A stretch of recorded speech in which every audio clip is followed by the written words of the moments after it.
Estamos en Crea tu Vida con Marta Romo. Tenemos la suerte de estar en Madrid y venirla a conocer y sobre todo a descubrir su último libro que se llama Entrena tu cerebro. Y debajo nos pone neurociencia para la vida cotidiana. Y esto nos llama mucho la atención. ¿Qué es la neurociencia? Para hacerlo simple, como tú lo sabes hacer muy bien. Pues mira, es la ciencia que estudia el cerebro y el sistema nervioso central. Pero a mí me gusta decir que al final es la ciencia del bienestar, la ciencia de la felicidad, porque nos ayuda a descubrir muchas claves para estar mucho mejor, ¿no? Quiere decir, Marta, que tenemos un cerebro y no lo aprovechamos y a veces no tenemos lo mejor para estar en esta felicidad de la cual hablas. Pues sí, la verdad es que el cerebro es un gran desconocido, incluso para la comunidad científica. Llevamos muy poquito tiempo teniendo herramientas potentes para descubrirlo, ¿no? Y ver lo que sucede. Y entonces imagínate, para el resto de los mortales que no somos científicos, pues la verdad es que tenemos un gran desconocimiento. Y a medida que vamos investigando y averiguando cosas, lo interesante es que pueda llegar a nuestra vida cotidiana, porque es de muy fácil aplicación y de un impacto pues muy rápido, ¿no? Claro, porque hasta hoy igual hemos tratado el cerebro cuando había una enfermedad, pero hoy tú lo tratas del otro lado. Es decir, cuando lo podemos, tú lo dices, está entre tus manos, ¿no? El cerebro. ¿Y qué vas a hacer con él? Entonces hoy tenemos la suerte de saber qué es lo que podemos hacer con nuestro cerebro. Y tú hablas también de neuroplasticidad, que yo confundo con plastilina, que más o menos es la misma cosa. ¿De qué se trata? Pues mira, al final lo que tú dices es así, ¿no? Tenemos el cerebro en nuestras manos, con lo cual es nuestra responsabilidad de cada uno de nosotros, pues hacer de él pues lo mejor, pues desarrollar todo su potencial, ¿no? Entonces yo ahora ya, fíjate que ya no hablo de plasticidad sino de elasticidad, casi que el cerebro es elástico, o sea, tenemos un abanico de posibilidades, claro, sí somos proactivos y sí nos ponemos manos a la obra, ¿no? Y la prevención en este sentido es muy importante. Entonces, bueno, podemos hacer muchísimas cosas. Hay varias claves que si quieres entramos a enumerar. Sí. Hay una clave básica y muy sencilla que es cuidar el sueño. Esa sería la primera, porque el cerebro por las noches hace muchas cosas. Entonces hay que cuidar ese momento para el cerebro. Cuidar nuestra alimentación, jugar todos los días, tener momentos de actividad contemplativa, pues meditar, atender a la respiración, etcétera. Momentos para hacer deporte también, momentos de hacer nada o bueno, pues mandar al recreo al cerebro y estar pues soñando despierto, ¿no? Pues esto es lo que me llamó la atención, es que este estudio es muy reciente, porque tú hablas de 2011. Tenemos como en este libro cosas muy recientes, sí, de última tendencia, pero que está llevado a la práctica, para cosas del día a día. Así que en este libro tenemos como una guía práctica, hasta a mí me sorprendió mucho de pensar que a nuestro cerebro le tenemos que dar de comer, tanto cosas físicas o actividades, tanto como cosas alimenticias, ¿no? Sí. ¿Qué tipo de alimento nutre nuestro cerebro? Eso a mí me fascinó. Bueno, el cerebro básicamente necesita poco, pero lo que necesita lo necesita de verdad y de calidad, ¿no? Entonces, por una parte necesita oxígeno. Necesitamos entonces movernos, cuidar la respiración, respirar, porque muchas veces estamos hablando o estamos nerviosas y no respiramos hasta que pasa un rato y de repente respiras, ¿no? Entonces, como que estamos en apnea. Claro, estás en apnea un ratito y el cerebro ahí dice ay, ay, ay. Entonces es muy importante cuidar nuestra respiración.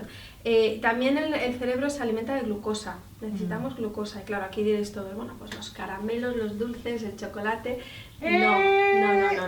La glucosa, pero glucosa de calidad, como decía, pocas cosas, pero esas pocas cosas de calidad. Entonces, ¿de qué manera ingieres glucosa? Pues a través de la fruta, fructosa, a través de la verdura, a través de determinados hidratos de carbono, y también pues hay cada vez más, gracias a Dios, pues empieza a haber más sustitutivos del azúcar que podemos utilizar, ¿no? Para no ingerir el azúcar blanco, que es el que es bastante tóxico para nuestro cerebro. Pues justamente, ¿qué es lo que pasa cuando no nutrimos bien nuestro cerebro? Pues mira, al final todo lo que es nutrición es gasolina para el cerebro. Y cuando nos falta, pues lo primero que notaremos probablemente es dolor de cabeza. El cerebro habla a través de la presión, dolor de cabeza, sueño. Muchas veces también cuando nos falta glucosa o no está bien hidratado, pues nos entra sueñecillo, de repente bostezas mucho. Y luego pues ya eso repercute incluso en la concentración, en la memoria, tener difícil acceso a los recuerdos, que de repente dices, ay, ¿cómo se llamaba esta persona? ¿No? Y no te viene. Ah, sí, eso es falta de nutrir. Claro, cuando el cerebro está bien nutrido, es mucho más fácil que toda la información, que todas las conexiones sinápticas pues se realicen, ¿no? Y entonces es más fácil acceder a la información. Claro. O sea que esto sí está entre nuestras manos. Sí. Así que a ti te vamos a preguntar hoy, ¿cómo te nutres? ¿Cómo oxigenas tu cerebro? Y son cosas muy fáciles, porque la respiración todo el mundo se supone que sabe respirar. Sí. Ahí si no, pues por internet y a mirar cómo se puede respirar. Y lo de hidratarse. Sí. La hidratación tiene que ver con la ingesta de líquidos, pero sobre todo también líquido de calidad. Agua, que hoy en día bebemos muchos zumos embotellados o brick, muchas bebidas sustitutivas, bebidas energéticas, refrescos, gaseosas, pero el agua se ha quedado ahí en un segundo plano, ¿no? Entonces, muchas veces es importante incluso educar a los niños en la bebida de agua, porque enseguida ya les ponemos el zumo, el refresco, etcétera, ¿no? Bueno, pues pensamos que va a ser mejor para él o que es más divertido, y entonces el niño aprende ya que lo de beber agua pues es un rollo, ¿no? Totalmente. Y entonces hay muchos adultos a los que les cuesta mucho beber agua, porque no han tenido esa educación desde ese hábito, ¿no? Ese hábito. Y eso es lo que tú propones, entrenar tu cerebro en realidad es realmente un entrenamiento, una manera de cambiar unos hábitos y de poner poco a poco, porque tampoco hay que cambiar del día a la mañana, pero poco a poco de entrar con unos hábitos. Y lo de la nutrición, de beber y de respirar, pues mira que estamos en la pirámide básica, o sea que eso es lo básico, pero eso es muy importante. Hay una cosa que tú hablas aquí que me gustó también mucho, y cuando mi hijo lo miró, dijo, ¿no hacer nada? Mamá, no puedo, así tal cual, no puede. Y es verdad que desde pequeño también tenemos mucha influencia, muchos estímulos. ¿Cómo entrar en nuestra cabeza que no hacer nada es muy importante, Marta? Sí, es que casi que el otro día leí un artículo que decía la enfermedad de estar ocupados. Estamos tan ocupados que nos hemos acostumbrado a estar ocupados y al final tienes que sacar tiempo para ver a un amigo, a un familiar y a veces que dices, no tengo tiempo porque te echas de agenda y dices, qué barbaridad. Y los niños también, ocupadísimos. Entonces, hemos generado una creencia, el paradigma de la acción, ¿no? Que siempre tenemos que estar haciendo cosas porque si no somos vagos o estamos perdiendo el tiempo, ¿no?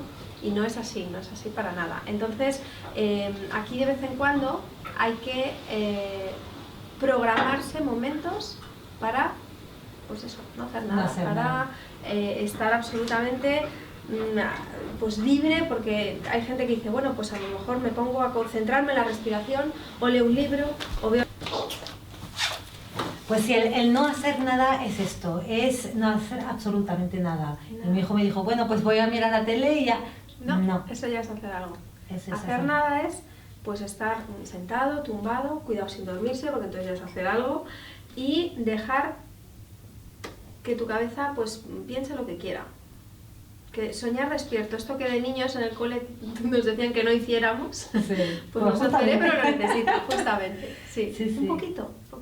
Además, estos momentos de hacer nada son una inversión, porque está demostrado que siempre, después de haber tenido un momento ajá, una idea, algo creativo, nuestro cerebro antes ha estado en babia, ¿vale? Ha estado perdido, pues eso, soñando despierto. Entonces, si tú inviertes en ello un ratito, es más probable que después estés mucho más fresco, más creativo y más concentrado. Entonces es una inversión. Totalmente. Entonces la gente que dicen que no son creativos, en realidad tiene una herramienta ahí para el primer peldaño para decir, voy a dejar que pueda venir las ideas, justamente. Claro, pero eso de que nadie es creativo es mentira. Es imposible. Todos somos absolutamente creativos porque todos por la noche soñamos. Entonces, el sueño es la actividad creativa por excelencia, ¿no? Entonces, si todos tenemos esa capacidad de soñar por las noches, porque nuestro cerebro lo hace, también podemos hacerlo despiertos. Lo que pasa que a veces no generamos las condiciones para que suceda, o incluso nos hemos creído esto, ¿no? Que yo no soy creativo. Claro, claro.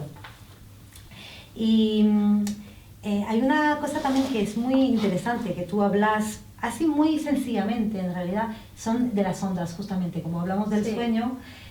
¿Cómo son esas ondas? Que parece unas frecuencias de radio. Sí, pues es un mundo fascinante que está empezando ahora también a divulgarse. Sabemos mucho, o lo que es la industria farmacéutica, toda la química se ha metido mucho en nuestras vidas, que eso está bien hasta cierto punto, pero esta otra parte que tiene que ver con la electricidad cerebral, que también podemos ahí trabajar muchísimo para entrenar nuestro cerebro, pues es muy desconocida, ¿no? Entonces, las ondas cerebrales se refieren a distintas frecuencias eléctricas que se miden en hercios y bueno, se puede hablar de ellas como distintos estados de conciencia. Entonces, en función de lo que tú estés haciendo, de la actividad que estás haciendo, pues tienes un estado de conciencia, una frecuencia eléctrica u otra. ¿Cuál es el problema aquí? Que muchas veces estamos haciendo siempre lo mismo o cosas muy parecidas para nuestro cerebro. Por ejemplo, estar todo el día haciendo cosas estresados, trabajando, contestando emails con el coche, atasco, no sé qué, los niños, la cena, todo eso es hacer mucho y nuestro cerebro se pone en modo beta, que son unas ondas cerebrales que podemos relacionar con el estrés, ¿vale? Entonces, si tú todo el día estás en beta, luego es muy difícil cambiar a otras frecuencias, como que te quedas ahí, te haces un experto en beta y al cerebro le cuesta mucho cambiar. Y cuando tienes que ponerte creativo, que es otra frecuencia distinta, que serían ondas gamma, pues es que no llegas, es imposible, tu cerebro no puede dar ese salto, no puede cambiar de repente a un nivel eléctrico mayor, ¿no? Y tenemos que ayudarle, ¿cómo? Pues bueno, haciendo muchas actividades diferentes a lo largo del día, variedad en la agenda, no podemos estar todo el día estresados. Claro. Hay otras frecuencias eléctricas que nos ayudan, por ejemplo, las ondas alfa, que son las que activamos pues cuando estamos momentos de no hacer nada, cuando estamos meditando, cuando estamos contactando con la respiración, cuando estamos tranquilos, cuando estamos visualizando, por ejemplo, cómo queremos que sea nuestro día, o planificando un día, o pensando en el futuro. Bueno, pues momentos de estos a lo largo del día también tenemos que tener para activar estas frecuencias, ¿no? O luego las ondas zeta, las ondas delta, que son las del sueño. Bueno, es decir, tener agendas con muchísima más variedad de actividades y no solo con estrés. Ahí se habla de una agenda arcoíris, sí, ¿no? Con diferentes colores, que me han gustado mucho porque visualmente pues se puede ayudar también. De tener todas las... Tengo mi chuleta aquí, tengo todas las chuletas aquí de violeta. Sí, porque además, vamos a ver, no se trata de que de repente dejes de trabajar o dejes de hacer todo lo que tienes que hacer y te vuelvas aquí un espíritu contemplativo y lo dejes todo. No, no va de eso la cosa. Lo que queremos decir es que si tú tienes estrés y tienes mucha actividad y lo compensas con momentos, aunque sea poco tiempo, pero momentos variados de actividades diferentes, estás compensando y te va a ir muchísimo mejor, vas a poder afrontar esas actividades estresantes con más presencia, con más atención y al final además estás entrenando tu cerebro, estás generando nuevas conexiones. Claro. Y se puede decir que cuando estamos siempre en esa misma frecuencia de estrés, pues perdemos una flexibilidad, estamos como estancados en algún estado, ¿no? Sí, por eso muchas veces nos cuesta, es un tema de presencia, nos cuesta estar haciendo lo que hacemos. A veces estamos a medias, por eso muchas veces pasa que a lo mejor te levantas por la mañana, han pasado 2 horas y sigues con sueño, con esa sensación. Bueno, pues estás con una frecuencia que tiene que ver con el sueño, no has tenido esa flexibilidad de cambiar a otra cosa. O después de una bronca, una discusión de tráfico, imagínate, a las 2 horas llegas a casa y lo pagas con quien no toca, ¿no? Y venías de otra historia diferente, ¿no? Porque no has sido capaz de dar el cambio, ¿no? Entonces, la propuesta es esa, si tú te entrenas cada día haciendo pequeños momentos, oye, o grandes, lo que quiera cada uno, ¿no? Pero de actividades diferentes, pues es mucho más fácil que luego tengas esa capacidad de pasar de una cosa a otra con presencia y con atención. Porque la atención funciona al 100%. Si tienes un 97% de atención, ya no tienes atención. Ya la presencia está un poquito diluida. ¿Y qué le pasa al cerebro justamente cuando hace dos cosas a la vez? Bueno, la multitarea, que está muy de moda, está muy bien vista, pero realmente nuestro software cerebral no está preparado para la multitarea. Los ordenadores sí, los humanos no. Entonces, cuando hacemos dos cosas a la vez, nuestro cerebro literalmente se divide, con lo cual no estamos poniendo el 100% de nuestros recursos. Estamos poniendo el 60-40, el 60 en una tarea y el 40 en otro, o el 50-50 o el 90-10, pero no el 100% en las dos, ¿no? O imagínate cuando hacemos 3 cosas a la vez, o 4 cosas a la vez. Está demostrado que a la cuarta tarea diferente, nuestro cerebro ya se hace un poco de lío y ya podemos cometer, bueno, muchos más errores, ¿no? Esto pasa cuando, pues, por ejemplo, conduciendo, cuando vas haciendo varias cosas y de repente cruza un peatón, pues pierdes muchísima capacidad de reacción porque tus recursos cerebrales están repartidos en otras cosas, ¿no? Claro. Por eso es muy importante trabajar también el foco y la atención y ese hacer lo que haces, ¿no? Trabajar en modo presente. Claro, y eso además multiplica el estrés. Muchísimo, claro. Cuando tienes muchas cosas a la vez en la cabeza o haciendo muchas cosas a la vez, necesitas más esfuerzo, más recursos, tu cerebro consume también más energía, más glucosa, más oxígeno, etcétera, etcétera, y al final estás más cansado físicamente y mentalmente. ¿Y qué pasa a nivel del cerebro cuando nos estresamos justamente? ¿Qué segregamos? Bueno, pues ahí segregamos un montón de sustancias. Bueno, hay una parte que es la adrenalina, que es muy adictiva y nos gusta mucho, por eso también el estrés a veces nos engancha y nos gusta. Otra, por ejemplo, por hablar de alguna importante, es el cortisol. El cortisol que, bueno, pues que un poquito de cortisol es muy saludable, está muy bien, pero cuando se nos va de las manos, pues es muy perjudicial. Bueno, el cortisol pues está presente siempre que hay estrés, está presente cuando se sube el colesterol. Bueno, podríamos hablar largo y tendido del cortisol. El caso es que hay que equilibrarlo, hay que regularlo con momentos de tranquilidad, de paz, de ondas alfa para bloquear el cortisol, porque si no, no hay manera. Incluso hay personas que a veces dicen, no, pues yo hago mucho deporte para compensar el estrés. Depende del deporte que hagas, del tipo de ejercicio. Si es un ejercicio de mucha activación, no es una actividad compensatoria. Compensas con el sudor, porque eliminas toxinas, pero sigues segregando cortisol. Entonces la única manera de bloquear el cortisol es bajar la actividad. Y lo que me sorprendió en esta agenda en realidad es que hay una actividad que es la tarea, pero las demás es jugar, meditar, no hacer nada, soñar, me falta una, hacer ejercicio. Y claro, entonces tú dices, ¿estamos totalmente al revés? Por eso el mundo es como es, ¿no? La verdad es que en Occidente nos lo hemos montado muy mal, yo creo que sí. Que al final el mensaje que yo quiero transmitir con el libro, y yo creo que es por donde va la investigación neurocientífica, las conclusiones a las que están llegando, es que hay que volver a los básicos. Que menos es más y que es muy sencillo. Lo que pasa es que nos gusta hacerlo complicado. Porque nuestro cerebro no está programado para la felicidad, está programado al revés, para la supervivencia. Entonces, a veces las cosas sencillas, que son las que muchas veces son las más simples, las más fáciles, las gratuitas, ¿no?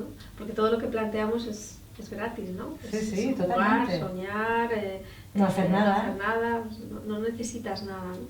Incluso hacer deporte, puedes irte a correr, no necesitas ir al gimnasio, ¿no? Pues nos cuesta mucho entrar ahí. Parece que no valoramos lo suficiente lo que es fácil, lo que es gratis, lo que es básico, ¿no? Sí, tú dices que estamos corriendo detrás del tener, ¿no? O convertirnos en una persona. Y esto en realidad es una carrera donde nos lleva. Bueno, pues yo creo que es una confusión, ¿no? Entre, bueno, pues ¿qué es para ti el éxito? Que el éxito, todos queremos tener éxito, pero cada uno tiene una definición del éxito distinta, ¿no? Hay personas que el éxito lo identifican con tener muchas cosas, pues tener un cargo, tener un determinado estatus, tener cosas materiales, tener muchos amigos, ¿no? Otras personas pues van por el camino del éxito que tiene que ver con ser, ¿no? Con nutrirse, con tener, bueno, los amigos que sean, pero de verdad, ¿no? Es el camino del ser tiene mucho que ver con la aceptación también, ¿no? Y bueno, y muchas veces también creo que a lo largo de la vida puedes cambiar de una... o puedes de repente darte cuenta de que ibas por un camino que no te hace feliz, ¿no? Muchas veces, bueno, a mí me ha pasado alguna vez de estar muy centrada en, ay, de conseguir esto, del otro, ¿no? Y luego cuando lo he conseguido he dicho, ojo, pues, ¿y ahora qué, no? Ahora, o por otra cosa, es agotador, ¿no? O sensación de vacío incluso, de decir, bueno, esto realmente no me está nutriendo, ¿no? Y de repente, pues, ¿no? Pues cambiar la perspectiva. Y ahí es un trabajo absolutamente de creencias, porque al final somos arquitectos de nuestro cerebro y todo lo que pensamos, nuestra mente lo que busca es que sea coherente con lo que hacemos y con lo que, incluso con nuestro cuerpo, nuestro cerebro, ¿no? Entonces, si pensamos de una manera, vamos a ser coherentes y vamos a ir hacia ello. Entonces, esa es la clave, trabajar con esas creencias y esos pensamientos, porque lo van a movilizar todo lo demás. Claro, tú hablas y también de las emociones, de estar conectados a esto de lo que nos pasa, ¿no? Y movimientos también que tú puedes hacer frente a esto. Claro, estar muy conectado con lo que te pasa, con qué te sucede en cada momento. Para eso tienes que entender qué quieren decir las emociones, qué te quieren decir. A mí me gusta mucho hablar de dialogar con las emociones o la dialéctica emocional, ¿no? Saber por qué cuando estás triste, no pensar tanto por qué estoy triste, que te va a llevar a dar vueltas a lo mismo, un bucle tremendo, sino para qué estoy triste, o sea, para qué información me está dando esta emoción, para qué me sirve estar triste. Porque todas las emociones tienen una utilidad. Claro. Si no, no habrían llegado a nuestros días con nosotros, ¿no? Entonces, pues a veces la tristeza te ayuda a darte cuenta de que está habiendo un cambio, de que hay una pérdida, o de que hay algo que es importante para ti que está siendo amenazado. Entonces, a veces estar triste puede llegar a ser muy interesante porque te ayuda a valorar las cosas importantes para ti, ¿no? Pues muchísimas gracias, Marta, por haber estado con nosotros. Gracias a ti. Os recuerdo que Marta nos ha presentado su libro Entrena tu cerebro y la neurociencia para la vida cotidiana. Muchísimas gracias por estar con creatividad.